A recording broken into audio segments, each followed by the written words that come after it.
킹과 함께 레몬 리서치 김민수 대표와 함께 권미란의 인사이드 아웃 해보겠습니다. 안녕하세요. 안녕하십니까. 반갑습니다.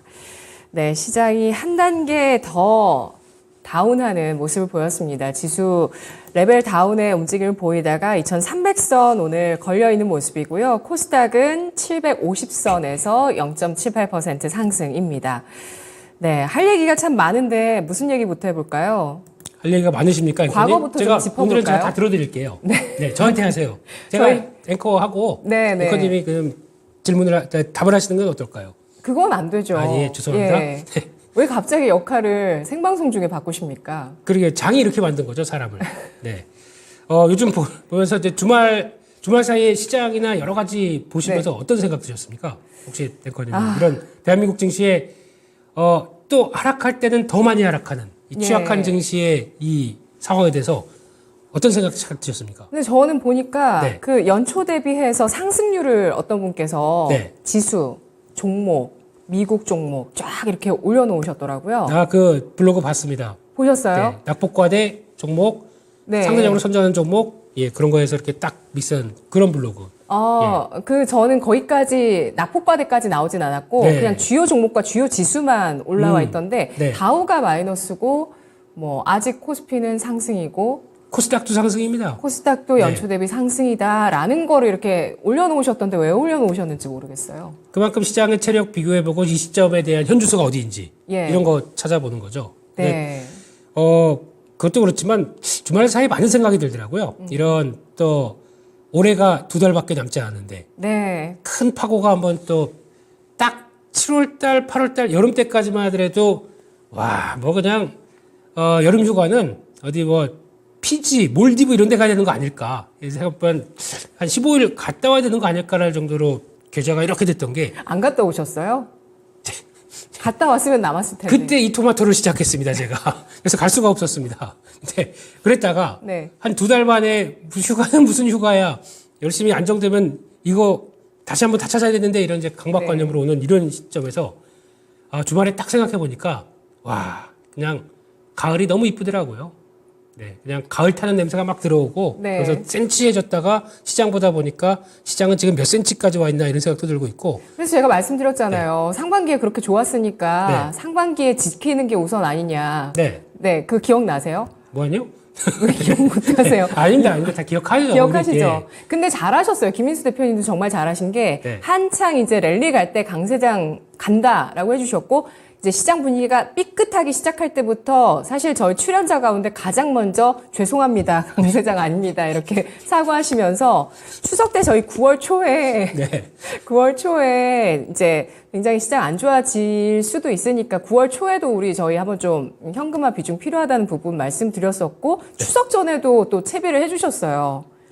기억이 안 납니다. 그냥 연휴 가기 전에 현금화 필요하다 이런 채비 해주셨고 시장이 약하면 되게 이런 전문가들 입장으로 되게 죄송합니다. 그냥 잘못한 것 같고, 그냥 시장 보고 있으면은, 이런 장을 어떻게 대하실까라는 좀 막막한 그런 아슬한 이런 마음 아픔들, 이런 게 남아있다 보니까 좀 그렇죠. 그때 더 이런 말씀 더 좀 세게 드릴 걸. 그렇죠.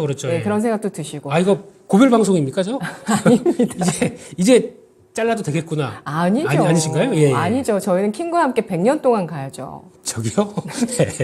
그런 약속 저는 하고 싶습니다. 그러고 나서 이제 한 달 사이에 시장이 좀 많이 안 좋아졌고 정말 악재도 굉장히 많이 나왔는데 오늘의 주제 공개해 드리겠습니다. 보시죠.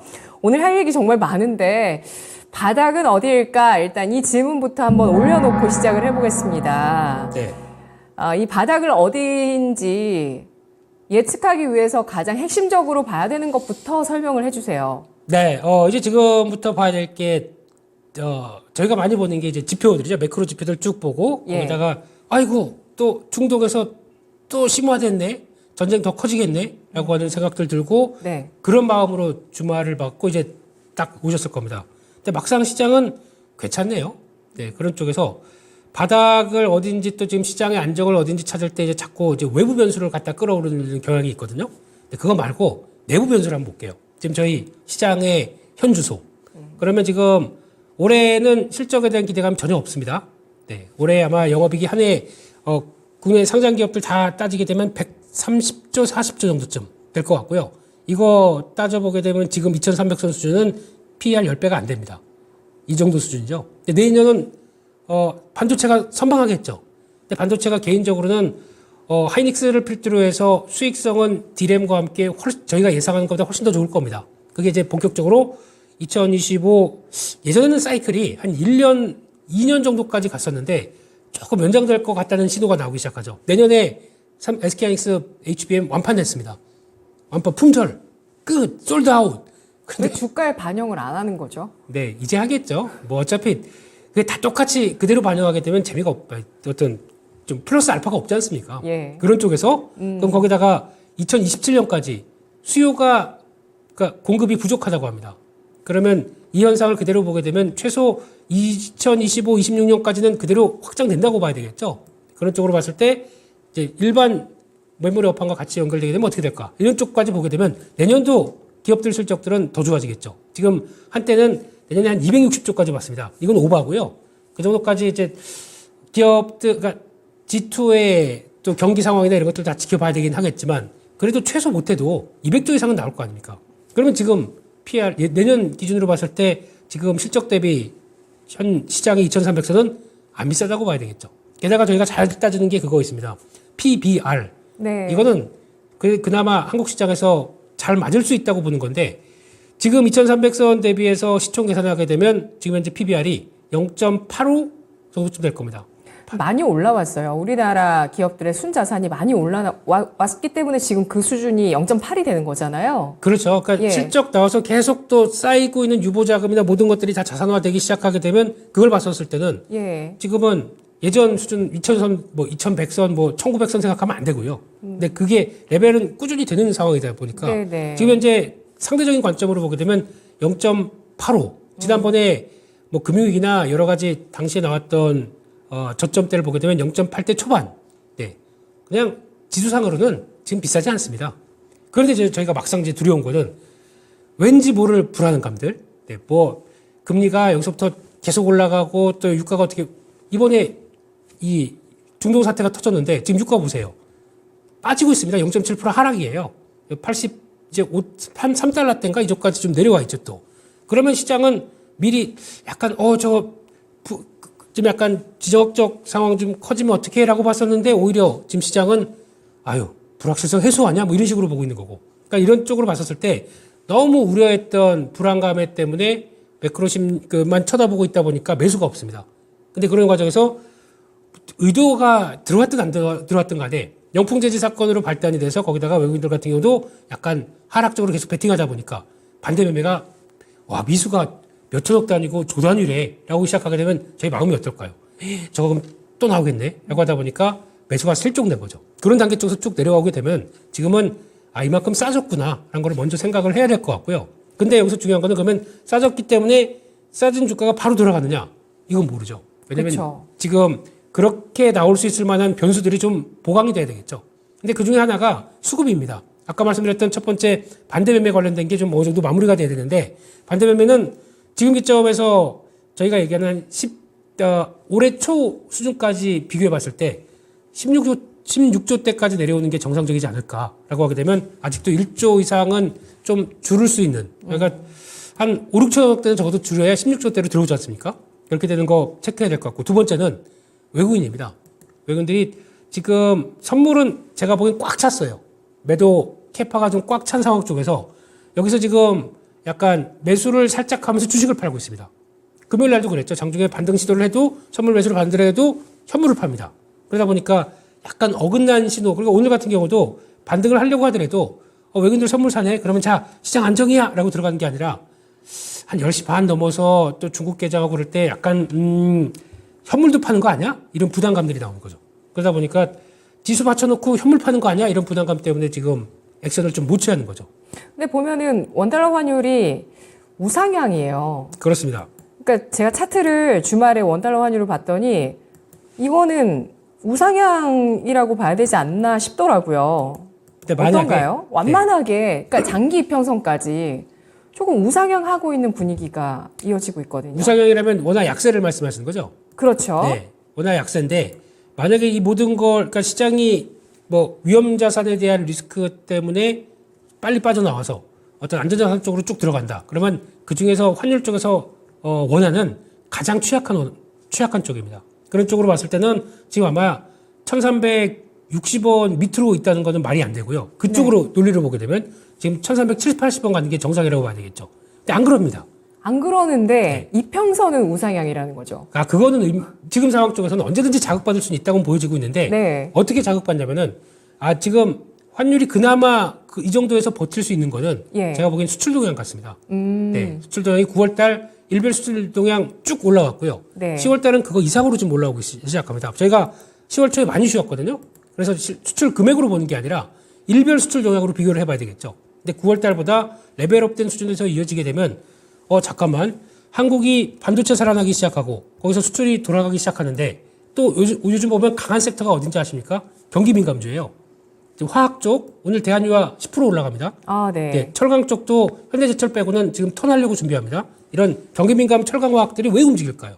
이런 걸 봤을 때는 이게 생각보다 그렇게 체력이 떨어지지 않겠네라는 것들이 지금 반영이 되기 시작하는 거죠. 그런 쪽에서 봤을 때는 환율이 이게 정상인지, 그러니까 환율이 못 올라가는 게, 그러니까 원화 약세가 강하게 안 되고 지금 버티고 있는 게 오히려 지금은 수출 쪽도 보고 있다라고 하게 되면 대한민국은 다른 거 없습니다. 뭐가 어쨌든 간에 수출이 턴에서 움직이기 시작한다 그러면 종목들이나 섹터가 움직일 수밖에 없거든요. 그런 쪽의 관점으로 보게 되면 지금 부정적인 거 매크로 대외 환경 빼고는 내부적으로는 조금씩 회복하려고 하는 움직임들이 나오고 있다는 거, 이것도 놓치면 안 될 것 같습니다.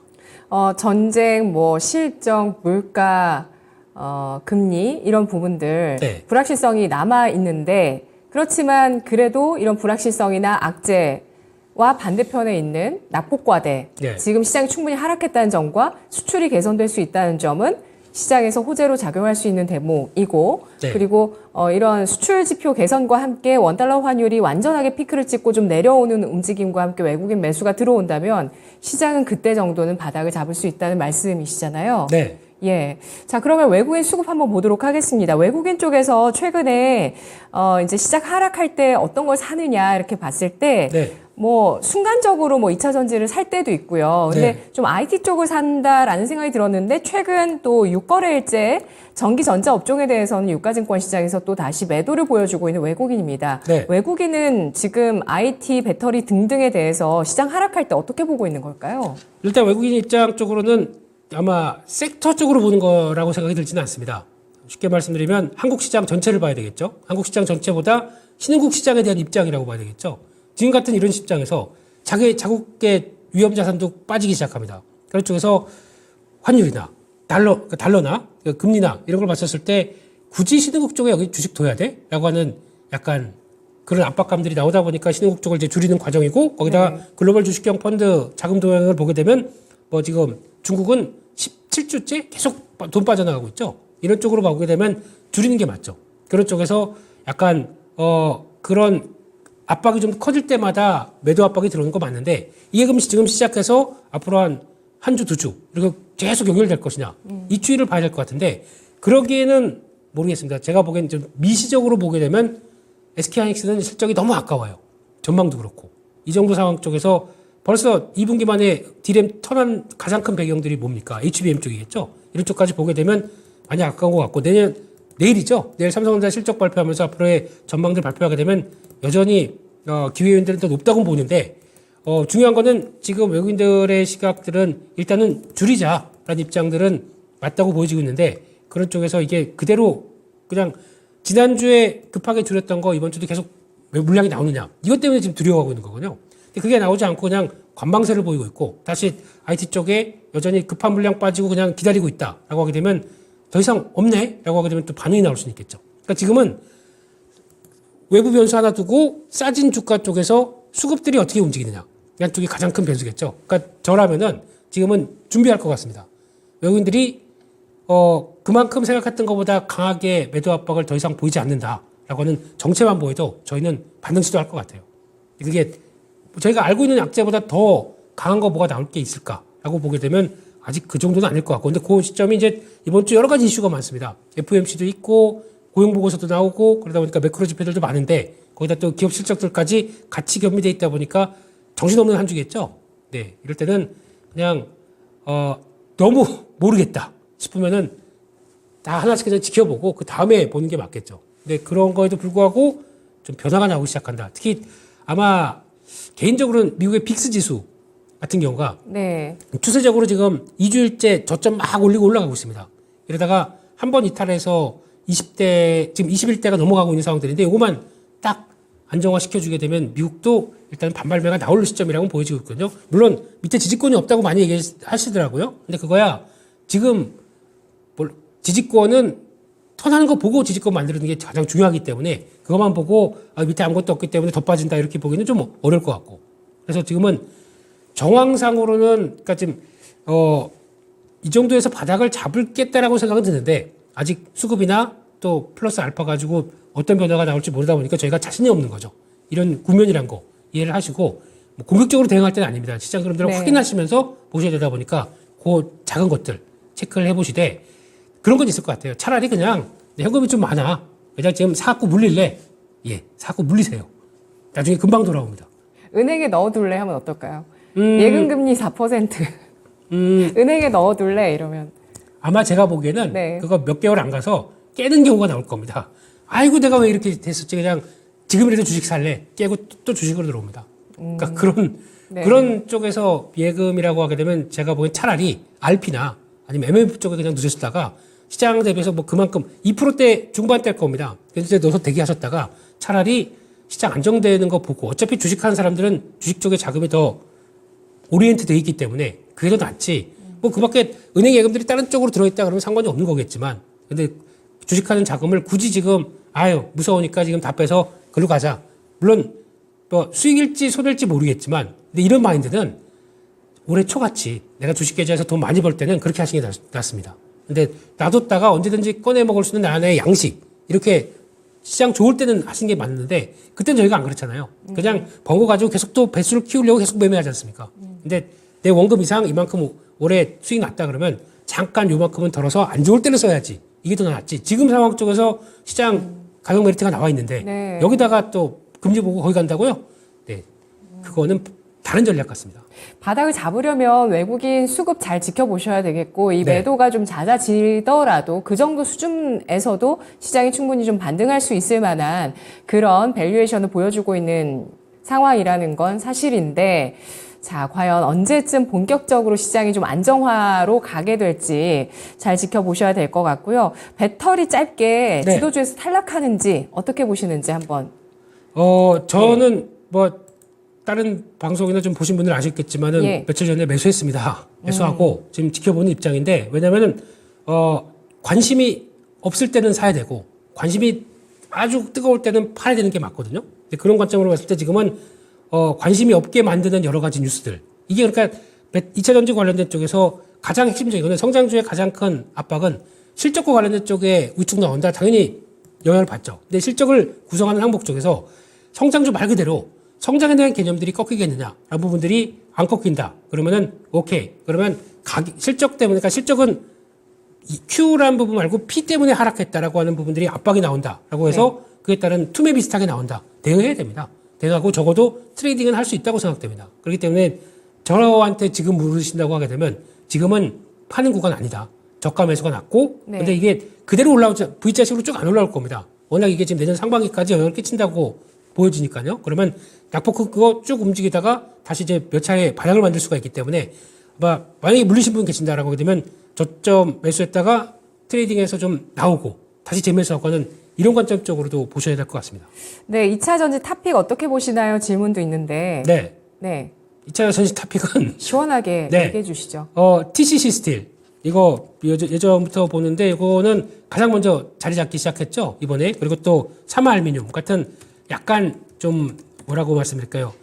어느 정도 설비 투자 다 돼서 성과를 그대로 누릴 수 있는 쪽이 더 좋다고 생각합니다. 물론 가장 중요한 게 에코프로 그 그룹들을 좀 보면서 움직여야 될 텐데 이런 먼저 자리 잡고 먼저 세팅된 회사들이 더 낫다고 생각되고 있고요. 내년까지 봤을 때는 나노신소재 눈여겨보고 있습니다. 이 회사는 어차피 실리콘 음극재와 함께 커갈 수밖에 없는 구조가 되어 있기 때문에 이거 좋게 보고 마지막으로는 DI 동일. 이 회사는 그 소액주주들과 함께 지금 표대결이 이어질 가능성이 높기 때문에 계속 그에 따라서 얘기가 많아질 수밖에 없겠죠. 그래서 이런 것들 챙겨보셨으면 좋겠습니다. 네, 채팅창에 포홀 줍줍님께서, 네. 포홀은 포스코 홀딩스겠죠? 네. 줍줍님께서 지금 바닥 밑에 지하 3층이라고 추가 하락 가능성 또 보시는 시청자분도 계시는데요. 마지막으로 대응해볼 섹터 남겨주시고 네. 떠나세요. 아, 남겨주시고 이제 떠나실 시간입니다. 이제 끝난 거죠? 아니, 다음 주에 뵈야죠. 아, 예. 네. 네. 지금 섹터 쪽으로 봤을 때 아까 잠깐 언급드렸던 네. 그쪽은 눈여겨 한번 보십시오. 그 중국의 소비 관련된 쪽에서 중국의 채권을 발행해서 지방 정부까지 줍니다. 그러면은 이제 직접적으로 한번 살아보자 라는 쪽에 대한 경기 부양의 의미라고 봐야 될 것 같고, 여기 연결되면 LPR 인하할 것 같습니다. 그러면 계속 부동산 때문에 저희가 중국을 안 쳐다봤어도 계속 어떤 부양책들은 나오기 시작하다 보니까 그에 따른 변화들, 이번에 보니까 오랜만에 철강 쪽도 반응이 나오더라고요.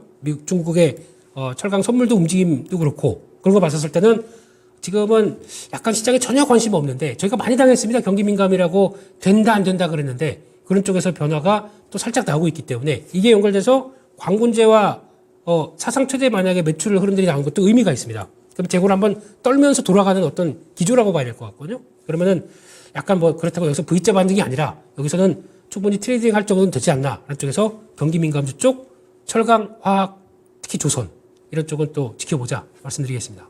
네, 알겠습니다. 오랜만에 경민이가 나오네요. 경기 민감주, 철강, 화학, 조선까지 또 압축해서 설명해 주셨고요. 오늘은 반도체보다 배터리 쪽에 대해 좀 더 얘기를 나눠봤습니다. 지금 위기 상황의 밸류에이션을 보여주고 있는 코스피 지수, 그 가운데서 어떤 부분을 바닥을 잡을 때 체크해야 될 것인가 오늘 확인해 봤습니다. 고맙습니다. 감사합니다.